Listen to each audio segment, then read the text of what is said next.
되신 것 같진 않은데 저희가 상반기 동안에는 이 하나님의 성경 말씀을 중심으로 성경 공부가 진행이 되고 하반기 때는 또 주제별로 저희가 이 아레오바고 신앙 포럼을 이어가고 있습니다. 많은 목사님들이 함께 참여하고 있고 또 매 순간순간마다 저희 교회뿐만 아니라 많은 성도분들에게 유익이 될 수 있는 강의를 준비하고 있습니다. 올해도 많이 또 기도해 주시고 또 참여해 주시고 지원해 주셔서 이 아레오바고 신앙 포럼을 통해 우리의 믿음이 자라고 또 교회가 새롭게 되고 우리의 삶에 풍성한 말씀의 열매가 맺히기를 소망합니다. 그럼 잠시 오늘을 시작이기 때문에 기도하고 시작하겠습니다. 하나님, 우리에게 귀한 또 사역과 교회와 우리의 가정을 주셨습니다. 예수 그리스도 그 부활 승리하신 그 주님의 삶을 따라가길 원합니다.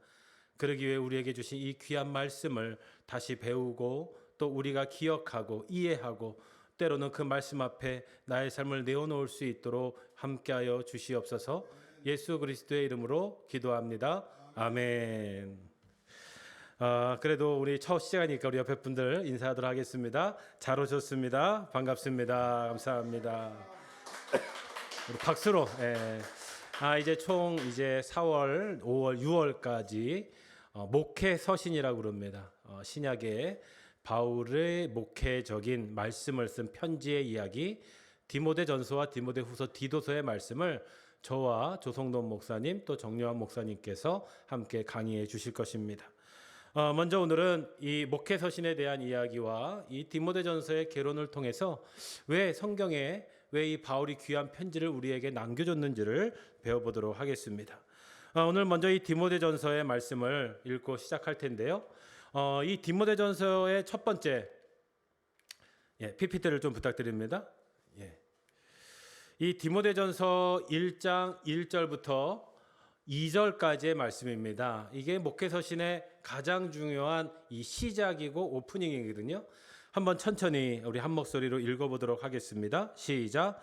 우리 구주 하나님과 우리의 소망이신 그리스도 예수의 명령을 따라 그리스도 예수의 사도된 바울은 믿음 안에서 참 아들 된 디모데에게 편지하노니 하나님 아버지와 그리스도 예수 우리 주께로부터 은혜와 긍휼과 평강이 내게 있을지어다.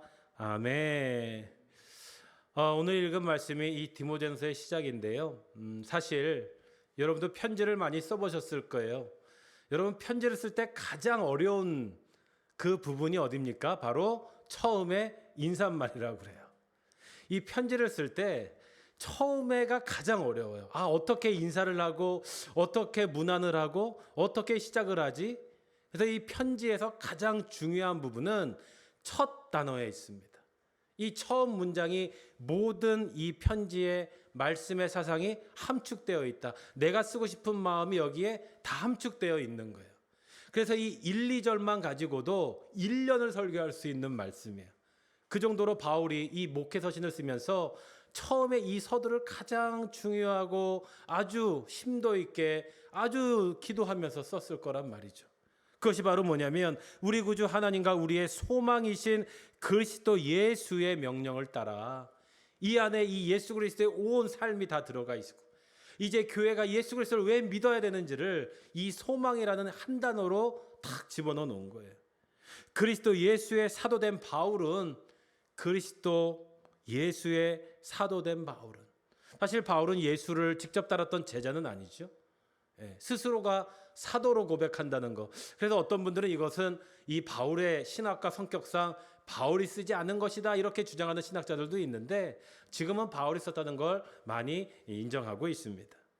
믿음 안에서 이 참된 아들 누구에게 디모데에게 편지하노니 하나님 아버지와 그리스도 예수 우리 주께로부터 은혜와 긍휼과 평강이 내게 있을지어다. 은혜와 긍휼과 평강, 이게 이 구속사 구약부터 신약의 모든 신학을 다 합친 용어예요.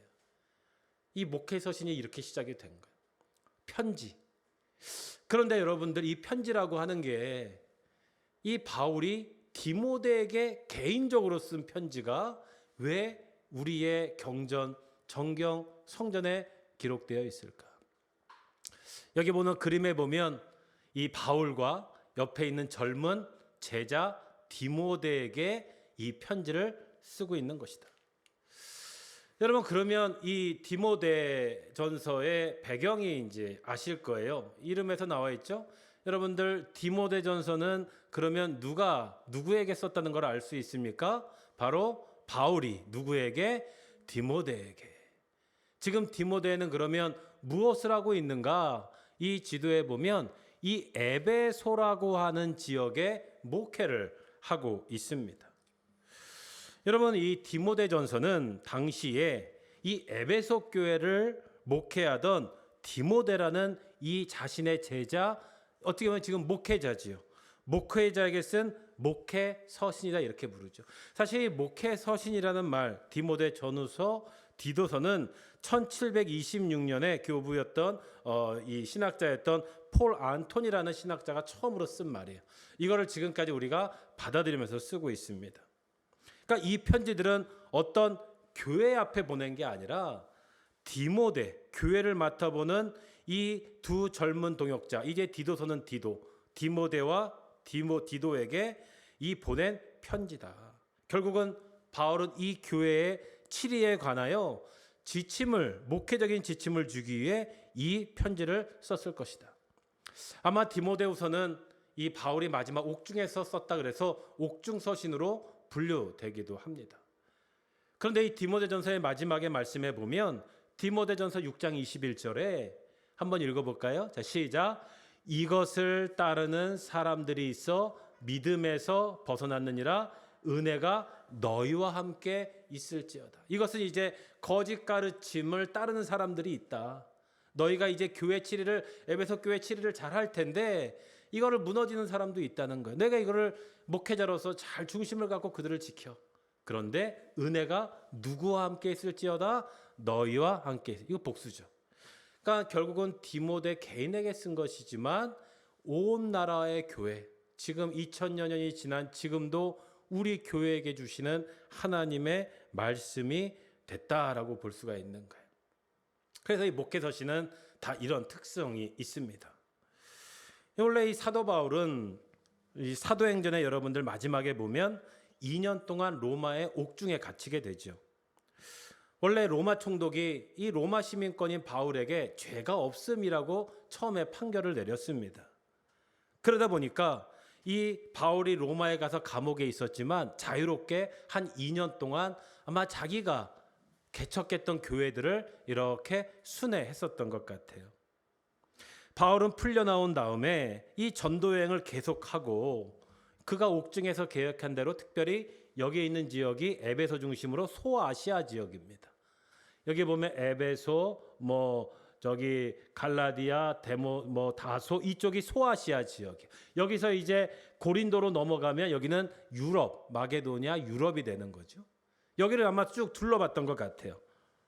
그래서 이 바울이 디모데와 함께 그거를 둘러봤던 것 같습니다. 그래서 이 그레데 섬에 들러서는 디도를 떼어두고 거기에 교회를 맡기고요.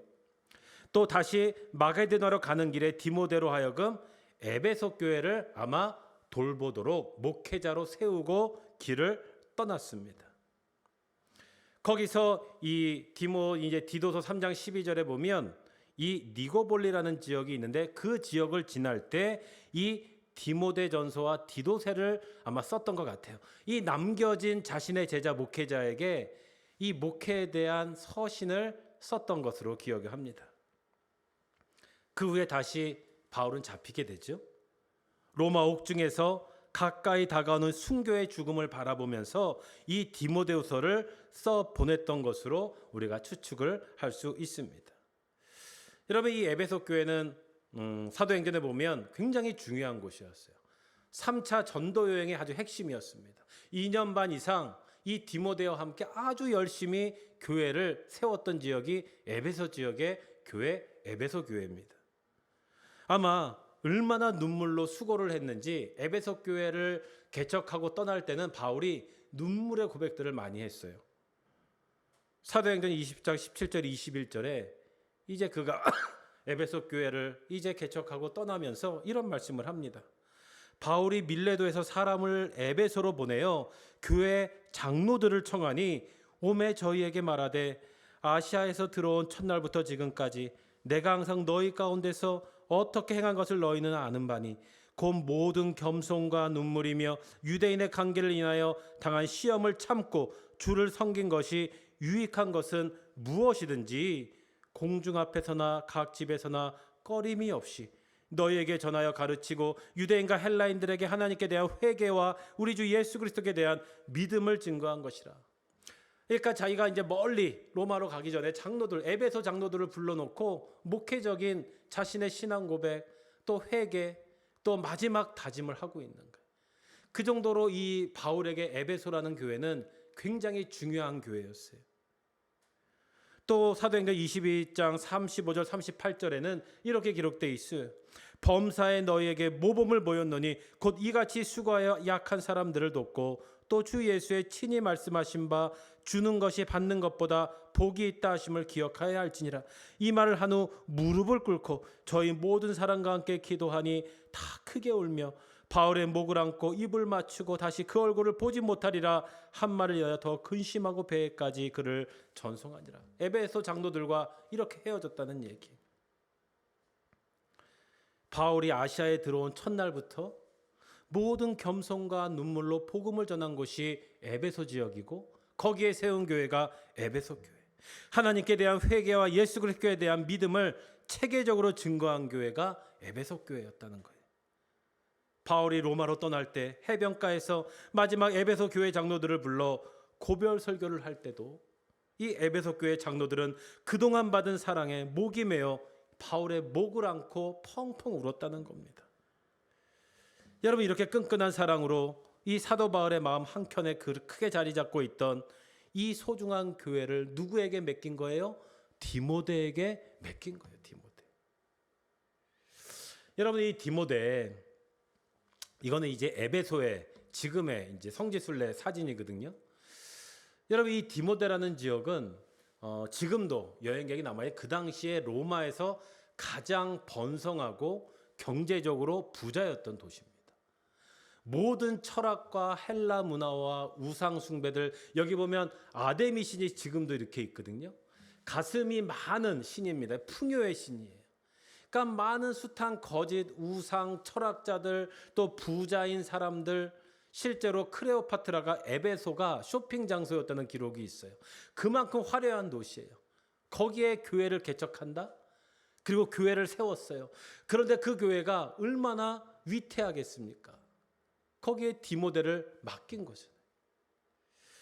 여러분, 바울이 디모데를 사실 처음 알게 된 건 그 전도여행, 1차 전도여행 때 루스드라라는 지역을 가요. 거기에 이 루스드라의 디모데라는 그 자녀가 있는 집안을 만나게 됩니다. 그의 부친은 헬라인이에요. 이름은 나와 있지 않지만 어머니가 모친 유니게라고 나오죠. 유대인이에요.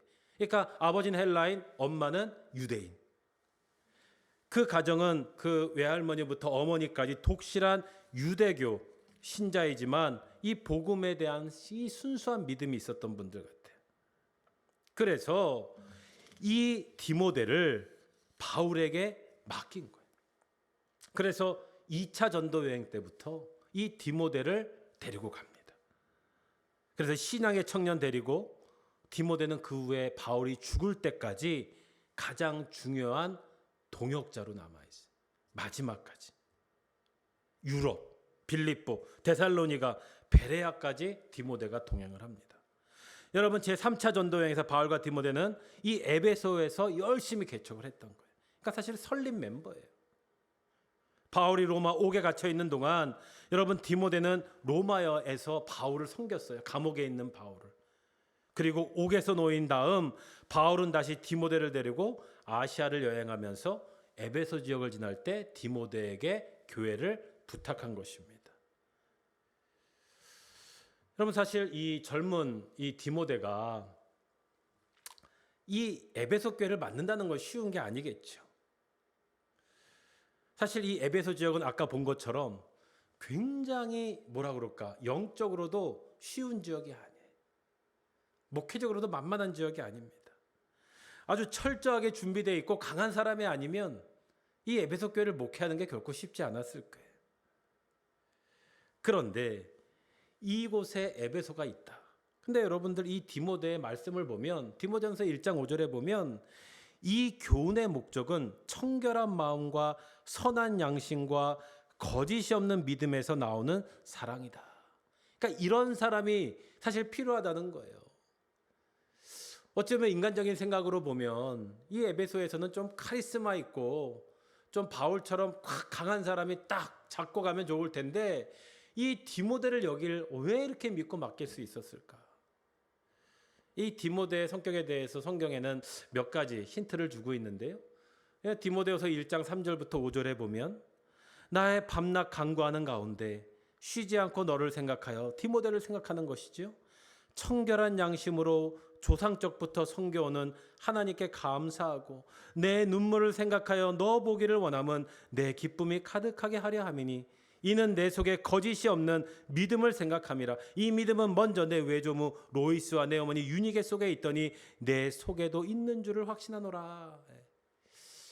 여기서 보면 디모데는요 눈물이 많은 사람이었다. 사실 약해요. 강하질 못해요. 나이도 어려요. 그냥 청렴해. 순수한 청년이에요. 그런데도 바울은 야, 네가 그 조상부터 내려온 믿음의 뿌리가 있으니 이 어려운 교회를 넌 잘 감당할 수 있을 거야. 여러분 지금 그 말이에요. 바울은 디모데 안에 있는 청결한 양심, 눈물, 거짓 없는 믿음 이런 자질을 본 것입니다. 디모데는 강하고 막 그런 강직한 사람은 아니었어요. 오히려 두려움도 많고요. 눈물도 많고 나이도 어린데다가 마음이 여린 사람이 디모데 청년입니다. 하지만 이런 인간적인 연약함이 많을지라도 정말로 지극히 작은 한 사람, 하나님의 일을 한 사람은 하나님의 눈으로 그 교회를 섬기게 한다는 것입니다.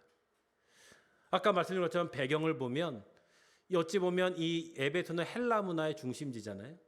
그러니까 헬라의 문화적인 익숙하고 어머니인 크리스찬도 있는 아마 디모데가 환경적으로도 잘 맞았을 것이.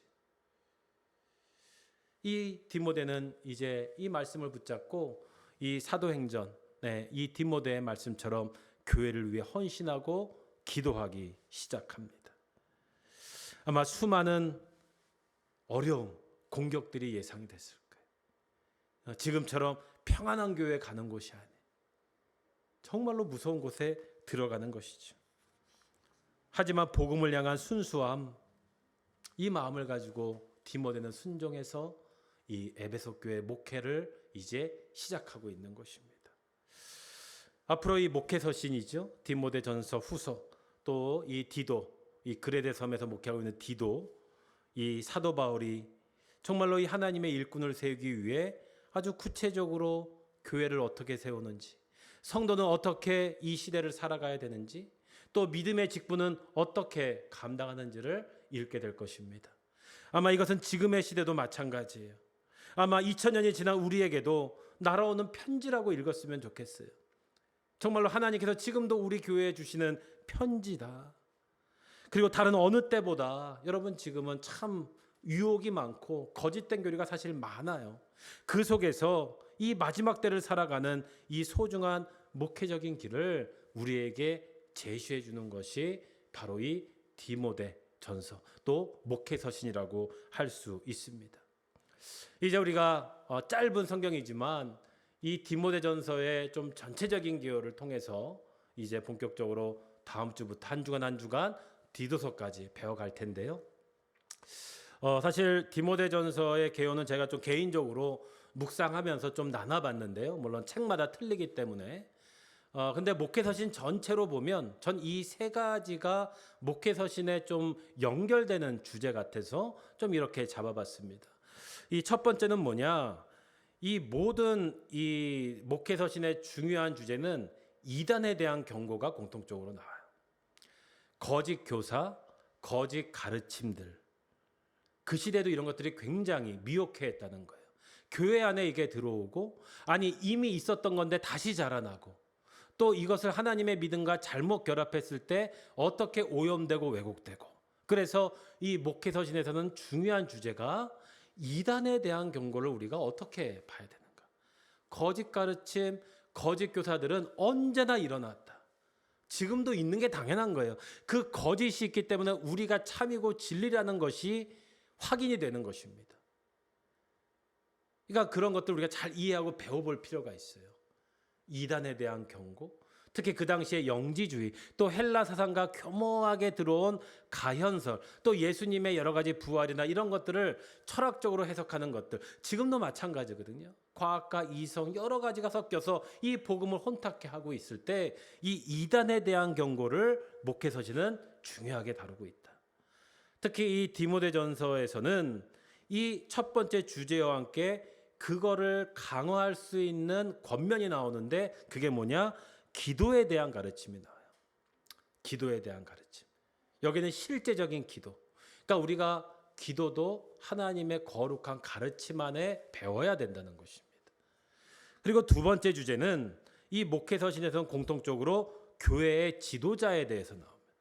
감독, 집사, 장로 이런 이야기들이 이제 나오기 시작해요. 그러니까 이런 주제들이 교회의 질서를 세우는데 초대교회부터 중요했다라는 뜻이죠. 지금도 마찬가지죠. 그래서 이 직분에 대한 자격이 두 번째 주제로 탁 크게 등장합니다. 그리고 이 두 번째 지도자들에 대한 권면으로 뭐가 나오냐? 좀 길지만 디모데전서에서는 3장부터 16장 초반까지 경건과 비밀과 성도에 대한 훈련들이 나옵니다. 그러니까 이제는 지도자를 세우고 그 교회가 어떻게 지도력에 의해서 질서 있게 자야 되는지, 특히 디모데전서에서는 어떤 예배 형식이라든지 또 남성과 여성의 자리라든지 또 이단 가르침을 어떻게 물리치는지 이런 것들. 사실 이 디다케라고 하는 문서가 여기에 또 옛날에는 속해 있었거든요. 그거는 우리가 어떻게 성례전을 할지 이런 것도 이 목회서신에 나와 있어요. 그래서 이 두 번째 주제는 교회 지도자의 자격이 이 목회서신. 사실 우리 모든 성도들은 교회 지도자의 직분을 향해 가고 있는 거거든요. 이거는 권력이나 서열이 아니라 어떻게 섬김의 일을 하고 우리는 어떻게 훈련받고 어떻게 말을 해야 되고 이런 것들을 잘 기록하고 있습니다. 그리고 이제 마지막 디모데전서는 결론으로 믿음의 선한 싸움을 싸우라. 그래서 각 교회와 목회서신마다 결국은 우리가 이 세상 속에서 교회를 세우고 또 한 상도로서 살아가는 이 책임과 사명에 대해서 결단하고 있어요.